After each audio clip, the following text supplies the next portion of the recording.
¿De qué se trata, doctora Yulisa, para poder entender esta enfermedad, esta condición llamada el intestino irritable? Muy bien. El intestino irritable es un término a veces confuso para los pacientes. El intestino irritable no significa que nuestro intestino esté irritado o inflamado. Todo lo contrario, es un intestino sano, pero que es muy sensible. En algunos pacientes yo le llamo es un intestino un poco nervioso. ¿Y por qué se caracteriza? Porque el paciente va a tener dolor abdominal, va a tener disconfort, muchos gases y se caracteriza además porque puede tener diarrea, estreñimiento o una combinación de ambos. Pero es una enfermedad benigna, no cancerosa, ni que va a predisponer al paciente a desarrollar cáncer. Eso es lo importante que hay que saber, ¿no? Correcto, correcto, doctora.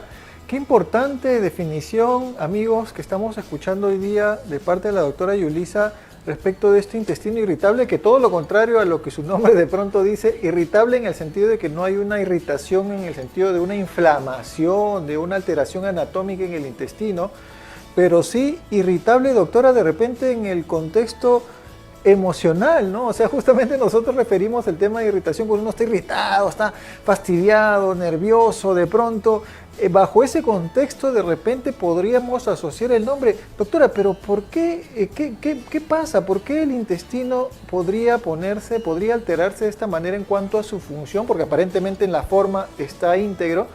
Pero ¿por qué, doctora? ¿Existe acaso alguna conexión entre nuestro sistema nervioso, nuestro estado de ánimo y la parte del movimiento intestinal? ¿Cómo es ahí el tema, doctora? Así es. Lo que pasa es que nuestro intestino es conocido como un segundo cerebro, porque tiene millones y millones de neuronas, porque produce muchas sustancias químicas que incluso van a tener repercusión en el sistema nervioso. Y a la vez, situaciones del sistema nervioso como por ejemplo estar muy ansioso, muy preocupado, deprimido, dormir mal, nos va a generar también molestias en el tubo digestivo. Hay una interacción bidireccional entre ambos lados, cerebro-intestino, ¿no?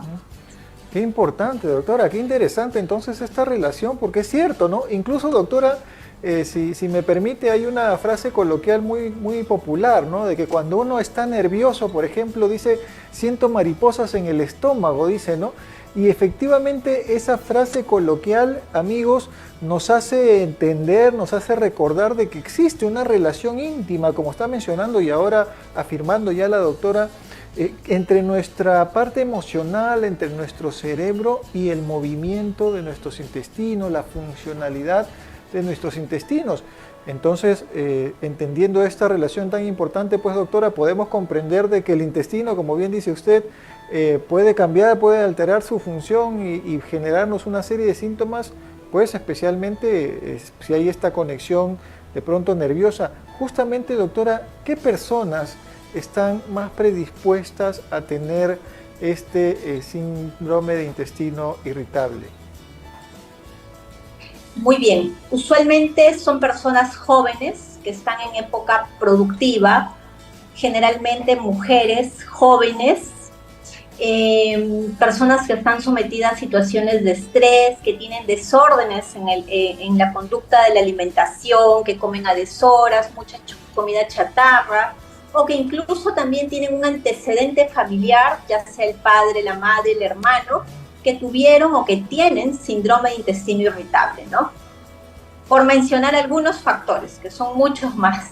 Claro, claro, claro. Qué importante entonces, doctora, lo que nos está mencionando respecto de esta... Bueno, ese antecedente familiar también es muy interesante de poder comprender también, porque efectivamente, pues claro, si hay una historia familiar de este tipo de trastorno identificable, definitivamente hay una predisposición. Claro, no es absoluto, o sea, no significa que si el papá tuvo o la mamá tuvo, pues vas a tener, pero sí hay una predisposición, hay una tendencia que básicamente, doctora, como siempre entendemos que los genes están involucrados, pues definitivamente en gran cantidad de enfermedades, pero también pueden heredarse como es en este caso una predisposición. Pero además, doctora, lo está asociando mucho también a la parte pues emocional, afectiva, de pronto que podemos tener situaciones de estrés de manera obviamente persistente. Y además, doctora, también menciona más mujeres que varones, es cierto, y más o menos en edad juvenil, ¿no? ¿Qué pasa, doctora, con estos pacientes, con estas personas que tienen intestino irritable? Más o menos, ¿cuál es la edad en la que se presenta, digamos, en promedio? ¿Es muy variable o hay una edad más o menos promedio? Y además, ¿qué lo caracteriza? ¿De repente ya vienen con molestias digestivas de antes o de un momento a otro de pronto empiezan a cambiar? ¿Cómo se presentan estos síntomas? Usualmente es entre los 20 y 40 años. Usualmente, no es la generalidad. Más frecuente lo vemos en mujeres, sobre todo aquellas que pueden tener una personalidad un poquito más de una ansiedad, de estrés, etcétera. Y en cuanto a los síntomas, como me mencionaba, generalmente las mujeres van a cursar con un cuadro de estreñimiento y los hombres habitualmente presentan el colon irritable del tipo diarrea, ¿no? Porque hay dos tipos principales. Y también hay un mixto, hay personas que me dicen 3 días no logro evacuar, al cuarto día tengo diarrea, al quinto día igual, al sexto normalizo y allí justamente es incluso hasta un poco más difícil el manejo, pero también podría existir esa combinación, ¿no? Correcto, correcto. Doctora, ¿y esto se presenta entonces en una persona que de pronto anteriormente no ha tenido una, digamos, una problemática digestiva o ya hay una tendencia desde niño? ¿Existe esa relación o no tenía antes molestias normalmente? En algunos pacientes puede haber ese antecedente, ¿no? Que ya tenía la urgencia, por ejemplo, para ir a evacuar, que me llenaba de gases. Cuando tenía un examen en la universidad, me llamaba a ir al baño, o si ya tenía que salir de casa, tenía que ir al baño. Sí puede haber ese antecedente. Y algo que vemos actualmente que desencadena mucho este colon irritable en pacientes que ya tenían la predisposición es, por ejemplo, las infecciones intestinales. Usualmente de cada 10 pacientes que hacen una diarrea cualquiera, que nos dura 3 días y que se va sola, 2 de ellos pueden quedarse con este síndrome. Obviamente 2 de ellos quienes eran los predispuestos a desarrollarlo, ¿no? Oh, ya. O sea, lo desencadenaría, digamos, una gastroenteritis, una infección intestinal podría desencadenar, pero ya en un paciente que tiene la predisposición, digamos, a padecer el intestino irritable. Ok, doctora. Doctora, qué importante lo que menciona respecto a los síntomas, porque obviamente, doctora, son síntomas pues bastante incómodos, fastidiosos. Creo que todos los que hemos pasado alguna vez por una molestia gástrica, definitivamente entendemos que cuando uno está mal del estómago, pues uno se desarma, ¿no? Uno se siente muy fastidiado, no puede hacer sus cosas. ¿Cuál es el relato en estos pacientes? ¿Cómo son los síntomas? ¿Van y vienen, solito pasan, normalmente tienen que tomar algo? ¿Cómo se podría identificar por ahí? Puede ser ondulante, hay temporadas en las que incluso pueden comer alimentos no tan buenos y pasarla bien, como que hay épocas en las que se cuidan mucho, pero aún así están con las molestias. Suele ser un cuadro ondulante. Correcto. Meses tranquilo, meses con síntomas. Correcto. En cuanto a severidad, puede ser algo muy leve, simplemente hago 2 deposiciones un poquito blandas, con gases, algo de fastidio, o puedo ir a tener 8 deposiciones líquidas con urgencia o que me ganan. O sea, el espectro de síntomas es variable y correcto, es ondulante. Correcto. ¿No? Y es importante de repente, doctora, aclarar, porque seguramente ya varios que en casa están tratando de asociar sus síntomas o relacionando, de pronto es importante aclarar, doctora, que estos síntomas, por ejemplo, diarreicos en las personas que vienen las molestias de diarreas, se diferencian o se distinguen de las enfermedades infecciosas diarreicas, entiendo yo, en función a que no hay pues síntomas generales, no fiebres, dolores cólicos intensos, digamos mucho malestar, etcétera, o diarreas pues profusas. No sé si me está escuchando, doctora, creo que le hemos perdido en la comunicación. Bueno, parece que ha habido un problema ahí con la conectividad, pero amigos, estamos hablando hoy día de un tema sumamente interesante. Se trata del síndrome de intestino irritable, que como menciona nuestra invitada, la doctora Yulisa Guevara, gastroenteróloga, que hoy día nos está acompañando, pues es una enfermedad relacionada con el movimiento intestinal que de manera anormal pues no permite que se lleve a cabo el proceso completo de la digestión de los alimentos, sobre todo produciendo pues episodios de diarreas o de estreñimientos o malestares, y se presenta con una predisposición genética en mujeres jóvenes y otras características que no se olviden que pueden revisar y ver siempre aquí en nuestro programa, que queda grabado también en las redes sociales. Esa es la ventaja, doctora, gracias que está acá nuevamente con nosotros, la ventaja que pueden pues ahora ver nuevamente los videos en las redes sociales también. Doctora, le preguntaba respecto a estos síntomas, creo que hay que hacer la diferencia entre los síntomas diarreicos de pronto por intestino irritable versus los infecciosos, ¿no? Que vienen pues con fiebre, con malestar o diarreas muy profusas, o se presentan casi de la misma manera.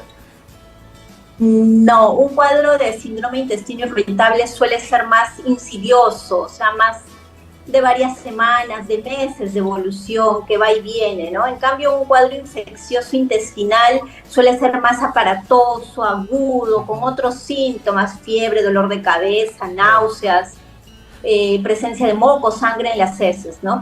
Y algo importante también que me parece mencionar es que tampoco no todos los síntomas intestinales son colon irritable.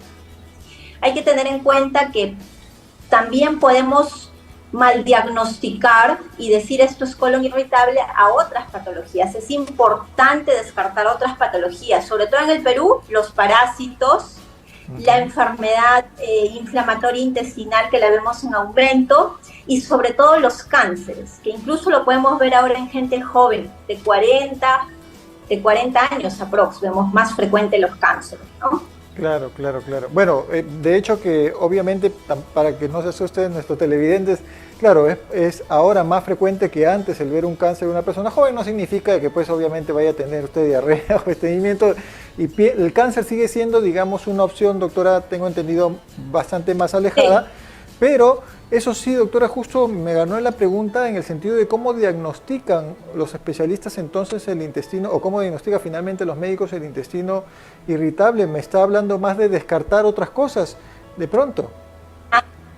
Es un diagnóstico clínico. ¿Qué significa? Nos basamos en los síntomas que relata el paciente, que ya los mencioné, que son dolor abdominal, diarrea o estreñimiento, gases, en que no presente otros signos de alarma, por ejemplo, que no tenga sangrado, que no haya bajado de peso, que las diarreas no lo despierten por la noche.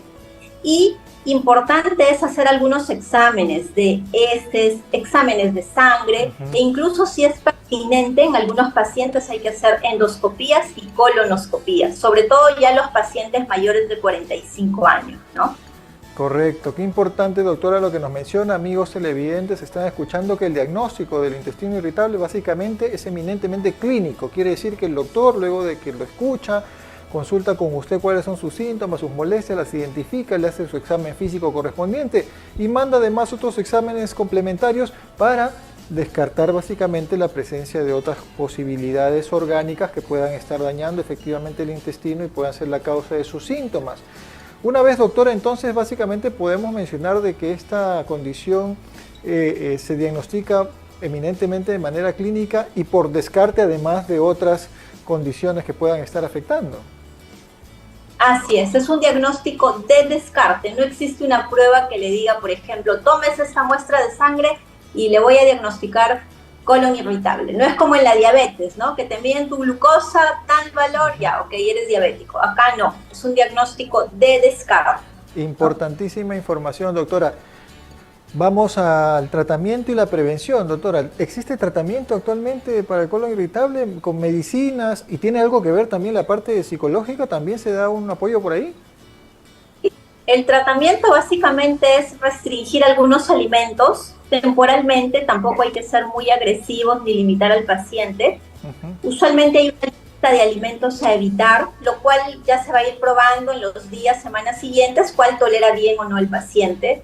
Hay medicina, dependiendo si es un tipo de diarrea, un tipo de estreñimiento, hay varios esquemas de tratamiento, y bueno, si es necesario y consideramos, se le puede derivar al paciente a psicoterapia, en algunos casos incluso manejo para cuadros de depresión que haya de base, o ansiedad, etcétera, ¿no?